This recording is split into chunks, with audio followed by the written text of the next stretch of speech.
sumunod sa akin. Natutulog na na.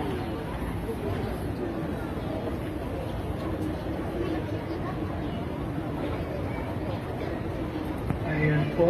So, Ako, si Auntie Tanaypay, inatasan ng Panginoong Diyos inatasa ng Panginoong Diyos ng tungkulin tuloy bilang isang sa workers, tungkulin ng Soldiers of Christ Healing Ministry Incorporated Catholic Charismatic Community.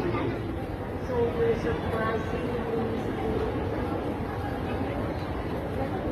Ay buong pusong nakikipagtipan Ako ay puso ng ipagtipan sa pangalan ng Panginoong Jesucristo sa pangalan ng Panginoong Jesucristo. nagagampanan ng tungkuling iniatang sa akin Nagagampanan ng tumuling iniatang sa akin na may dakilang hangaring maglingkod sa Diyos at sa kapwa na may dakilang haring maglingkod sa Diyos at sa kapwa nang walang pag-angad nang walang pagkakahan ng pansariling kapakinabangan. ng pansariling kapatulaman.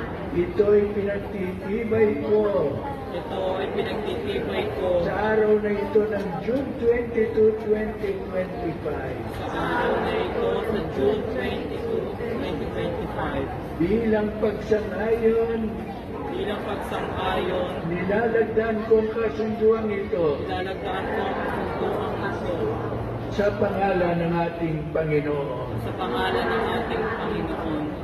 Palakpakan po natin silang lahat. Congratulations sa inyong lahat. Atin pong suportahan sa kanilang gawain. Holy Water. Congratulations. Tama naman.